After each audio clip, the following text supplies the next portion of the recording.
ഇടതു കോട്ടയായ ചിറയൻകീഴ് നിലനിർത്താൻ ഇത്തവണ LDF ദൗത്യം ഏൽപ്പിച്ചിരിക്കുന്നത് മനോജ് ഇടമനെയാണ്. അപ്പോൾ ഒരു ചെങ്കോട്ടയാണ് ചിറയൻകീഴ് എന്ന് പറയുന്നത്. ഇനി കുറച്ച് ദിവസങ്ങൾ മാത്രമേ ഉള്ളൂ തെരഞ്ഞെടുപ്പിന്. എങ്ങനെ പോകുന്നു പ്രചരണം? പ്രചരണം വളരെ ഗംഭീരമായി പോവുകയാണ്.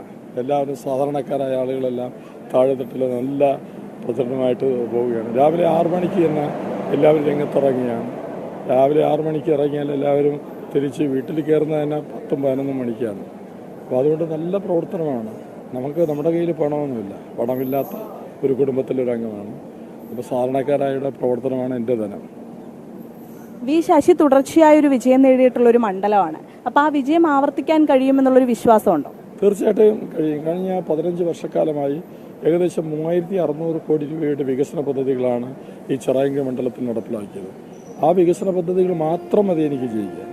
അതോടൊപ്പം 10 വർഷമായി ഗവൺമെൻറ് നടപ്പിലാക്കിയ ക്ഷേമ പദ്ധതികൾ, ആ ക്ഷേമ പദ്ധതികളെന്ന് ഓരോരുത്തരും നമുക്ക് 3.5 കോടി ജനതയേ ഉള്ളൂ. ആ 3.5 കോടി ജനതയിൽ 1 കോടി ജനതയ്ക്കും ഗവൺമെൻറ് നേരിട്ട് സഹായം കൊടുക്കും. 62 ലക്ഷം പേർക്ക് പെൻഷൻ, 34 ലക്ഷം പേർക്ക് സ്ത്രീ സുരക്ഷാ പെൻഷൻ, പിന്നെ യുവാക്കളായ അഭ്യസ്തവിദ്യരായ ആളുകൾക്ക് അവർക്ക് ജോലി തേടുന്നത് വരെ 1000 രൂപ പെൻഷൻ, ഇതെല്ലാം നൽകിക്കൊണ്ടിരിക്കുകയാണ്. ആ നൽകിക്കൊണ്ടിരിക്കുമ്പോൾ സ്വാഭാവികമായിട്ടും ഈ 1 കോടി ജനതയ്ക്കും നേരിട്ട് സഹായം അഭ്യർത്ഥിക്കുന്നു. മാത്രമല്ല നമ്മുടെ നാടിൻ്റെ വികസനം ഇന്ന് വരെ ഉണ്ടാകാത്ത തരത്തിലുള്ള നേട്ടങ്ങളാണ് കൈവരിച്ചത്. പശ്ചാത്തല വികസനം, സ്കൂളിലെ ഹൈടെക് സ്കൂളുകൾ, ഹൈടെക് ക്ലാസ് മുറികൾ, എല്ലാ രംഗത്തും, വ്യവസായ രംഗത്ത് എല്ലാം ഇത്രയേറെ മാറ്റം വന്ന ഒരു സംസ്ഥാനം ഈ ഇന്ത്യ മഹാരാജ്യത്തില്ല 10 വർഷക്കാലം കൊണ്ട്. അത് UDF കളത്തിലിറക്കിയിരിക്കുന്നത് ആലത്തൂർ MP കൂടിയായിട്ടുള്ള രമ്യ ഹരിദാസിനെയാണ്. അപ്പോൾ അതൊരു വെല്ലുവിളി ആവുന്നുണ്ടോ? എന്താ വെല്ലുവിളി? ഞാൻ കഴിഞ്ഞ 4 പതിറ്റാണ്ടിലേറെ നടത്തിയ പോരാട്ടം, പ്രവർത്തനം, നാട്ടിലെ ഓരോ മണൽത്തരികൾക്കും എന്നെ സുപരിചിതരാണ്. ഞാൻ കോളേജ് വിദ്യാഭ്യാസം മുതൽ വിദ്യാർത്ഥി സംഘടനയുടെ ഒരു സജീവ രാഷ്ട്രീയത്തിൽ നിന്നുകൊണ്ട് ഇത്രയും കാലം നടത്തിയ പ്രവർത്തനവും, ഞാൻ വി ശശി MLA ആയിരിക്കുമ്പോൾ MLAയുടെ തെരഞ്ഞെടുപ്പ് കമ്മിറ്റിയുടെ സെക്രട്ടറി ആയിരുന്നു കഴിഞ്ഞ 3 ടൈം. ഈ മണ്ഡലത്തിലെ 212 ബൂത്തുകളിലെയും ആളുകളെയും ജനങ്ങളെയും അതോടൊപ്പം പ്രദേശങ്ങളെയും നന്നായി അറിയാം.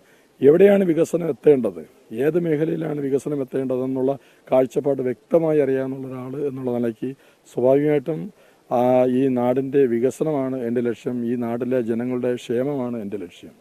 പ്രചരണത്തിനായിട്ട് പ്രധാനമായും ഉയർത്തിക്കാട്ടുന്ന വിഷയങ്ങൾ എന്തൊക്കെയാണ്?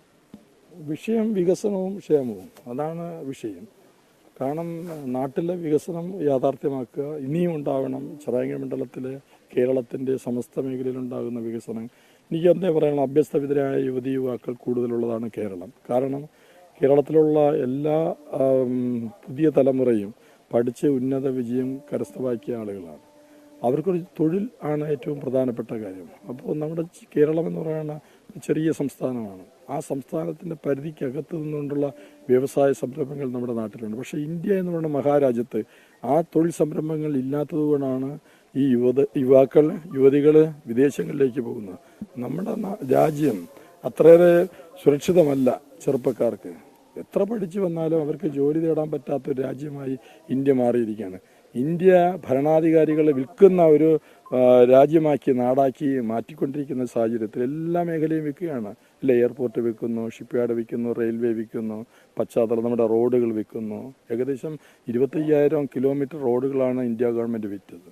അങ്ങനെ എല്ലാ മേഖലയിലും വിറ്റ് കാശാക്കുക എന്നുള്ള ജോലിയാണ് കേന്ദ്രം ചെയ്തുകൊണ്ടിരിക്കുന്നത്. നരേന്ദ്രമോദിയാണ് ഈ രാജ്യത്തിൻ്റെ മുടിയനായ പുത്രനാണ്. മുടിയനായ പുത്രൻ ഈ രാജ്യത്തെ വിറ്റ് കാശാക്കിക്കൊണ്ടിരിക്കുക.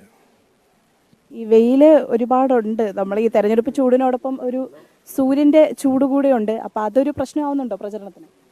ഞാൻ വെയില്, ചൂട് ഇതൊക്കെ നന്നായി ഏറ്റ് വളർന്നവനാണ്. ഞാൻ കാസർഗോഡ് മുതൽ തിരുവനന്തപുരം വരെ 32 ദിവസക്കാലം കാൽനട ജാഥയായി നടന്ന് വന്നവനാണ്. നമ്മുടെ നാടിൻ്റെ തൊഴിലിന് വേണ്ടി, രാജ്യത്തിൻ്റെ മതേതരത്വം കാത്തുരക്ഷിക്കാൻ വേണ്ടിയുള്ള പോരാട്ടങ്ങളിൽ നിരാഹാരം, അതുപോലെ തന്നെ കാൽനട ജാഥകൾ, ജയിൽ വാസങ്ങൾ, പോലീസ് മർദ്ദനങ്ങൾ, ഇതെല്ലാം നാട്ടിലെ ജനങ്ങൾക്ക് വേണ്ടി ഞാൻ ചെയ്ത. സ്വാഭാവികമായിട്ടും അതുകൊണ്ടായിരിക്കാം എന്നെ പാർട്ടിയും ഇടതുപക്ഷ ജനാധിപത്യ മുന്നണിയും വി ശശിയുടെ പകരക്കാരനായി തീരുമാനിച്ചത്. തീർച്ചയായിട്ടും ഉന്നത വിജയം ഉറപ്പാണ്. പൂർണ്ണ ആത്മവിശ്വാസത്തിലാണ്. അതെ, നല്ല ആത്മവിശ്വാസത്തിലാണ്. പൂർണ്ണമായ ആത്മവിശ്വാസത്തിൽ തന്നെയാണ് ചിറയൻകീഴിലെ ഇടത് സ്ഥാനാർത്ഥി ഏതായാലും പ്രചരണത്തിനിറങ്ങുന്നത്. വികസനത്തിലൂന്നിയ കാഴ്ചപ്പാടുകളൊക്കെ മുന്നോട്ട് വെച്ച് തെരഞ്ഞെടുപ്പിൽ വിജയമുറപ്പിച്ച് തന്നെയാണ് മനോജ് ഇടമന നമുക്കൊപ്പം ചേർന്നത്. ക്യാമറാമാൻ അഭിരാമിനൊപ്പം ആതിര രാധാകൃഷ്ണൻ, അമൃത ന്യൂസ്, തിരുവനന്തപുരം.